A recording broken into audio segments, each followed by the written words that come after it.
Deepak Malayamma, good evening. എന്തായി polling അവസാന മണിക്കൂറുകളിലേക്ക് എത്തുമ്പോൾ ആവേശം കുറഞ്ഞോ അതോ കൂടിയോ? Sujaya, very good evening. ആവേശത്തിന് ഒരു കുറവുമില്ല എന്നുള്ളതാണ് നമുക്കിവിടെ ദൃശ്യത്തിൽ തന്നെ കാണാം. മാക്സിമം വോട്ടർമാരെ ബൂത്തിലേക്ക് എത്തിക്കുന്നതിന് വേണ്ടിയുള്ള ശ്രമങ്ങളാണ് ഇപ്പോഴും പുരോഗമിച്ചുകൊണ്ടിരിക്കുന്നത്. വാഹനങ്ങളിലൊക്കെ തന്നെ ആളുകളെ എത്തിക്കുന്നുണ്ട്. അതിൽ തന്നെ പലർക്കും ശാരീരികമായൊക്കെ ബുദ്ധിമുട്ടുള്ള ആളുകളെ പെട്ടെന്ന് ബൂത്തിലേക്ക് എത്തിച്ച് വോട്ട് രേഖപ്പെടുത്തുക എന്ന നിലയിലേക്കാണ് കാര്യങ്ങൾ പോകുന്നത്. അതിനനുസരിച്ചുള്ള നടപടികൾ ഇത്തരത്തിൽ രാഷ്ട്രീയക്കാരുടെ ഭാഗത്ത് നിന്ന് ഉണ്ട് എന്നുള്ളതാണ്. ഞാനിപ്പോൾ ഉള്ളത് 49-ാം ഡിവിഷൻ ബേപ്പൂരിലെ ഒരു ബൂത്തിലാണ്. ഇവിടെ ആദ്യത്തെ ബൂത്ത് നമ്പർ 1 നമുക്ക് കാണാം. ഇവിടെ വലിയ തിരക്കൊന്നുമില്ല, എല്ലാം ഏറെക്കുറെ പൂർണ്ണമായിട്ടുണ്ട്.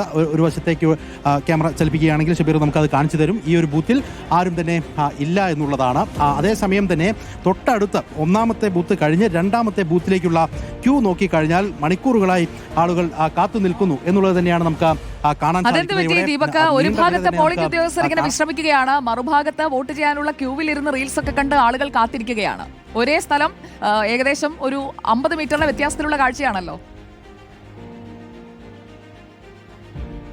അതെ, 2 ബൂത്തുകളാണ്. ഒരു ബൂത്തിലേത് ഏറെക്കുറെ പൂർത്തിയായിട്ടുണ്ട് എന്നുള്ളതാണ്. മറുവശത്തേക്ക് നമുക്ക് നോക്കുമ്പോൾ ഈ കാണുന്നത് പോലെയാണ് കാഴ്ച. എപ്പോൾ വന്നതാണ്? എത്ര ഒരു മണിക്കൂറായി. ഒരു മണിക്കൂറായിട്ട് കാത്തു നിൽക്കുന്നു എന്നാണ് പറയുന്നത്. എത്ര സമയമായിട്ട് വന്നിട്ട്? എന്താ ഇത് ഇത്ര വൈകുന്ന കാര്യം? എന്താ വൈകുന്ന മേലായില്ലേ? എന്താ വൈകാൻ കാരണം? വൈകാൻ ആള് കൂടുതലാണ്, പോളിംഗ് കൂടുതലല്ലേ. രാവിലെ ആള് ഫുള്ളാണ്.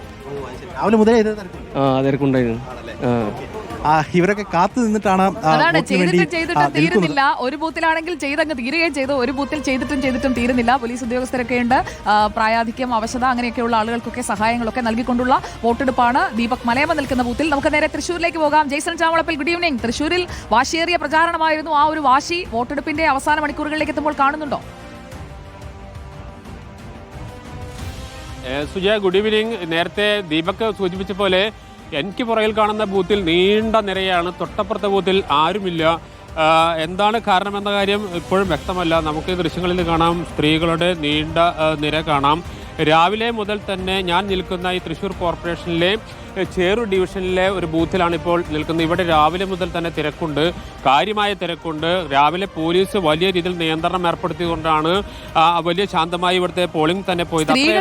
വലിയ നിര തന്നെ അവിടെ രൂപപ്പെട്ടിട്ടുണ്ട്. ജെൻസി വോട്ടർമാരും കന്നി വോട്ടർമാരും എല്ലാം ചേരുന്ന ഒരു നിര തന്നെയുണ്ട്. ഉച്ചയ്ക്ക് ശേഷം സ്ത്രീകൾ കൂടുതലായി പോളിംഗ് ബൂത്തിലേക്ക് എത്തുകയാണ്. പ്രധാനമായും രാഷ്ട്രീയ വിഷയങ്ങൾ, പ്രതികരണങ്ങളൊക്കെ വന്നതാണ്. മുഖ്യമന്ത്രിയുടെ സ്ത്രീലമ്പടൻ പരാമർശമൊക്കെ നമ്മൾ കേട്ടതിന് ശേഷം സ്ത്രീകളുടെ ഒരു നീണ്ട നിര തൃശ്ശൂരിലെ പോളിംഗ് ബൂത്തിൽ നമ്മൾ കാണുന്നു. ജെയ്സൺ, ആളില്ലെന്ന് പറഞ്ഞ ബൂത്തിൽ എല്ലാവരും വോട്ട് ചെയ്ത് കഴിഞ്ഞതാണോ അതോ എന്തെങ്കിലും വോട്ട് ബഹിഷ്കരണം വല്ലതുമാണോ?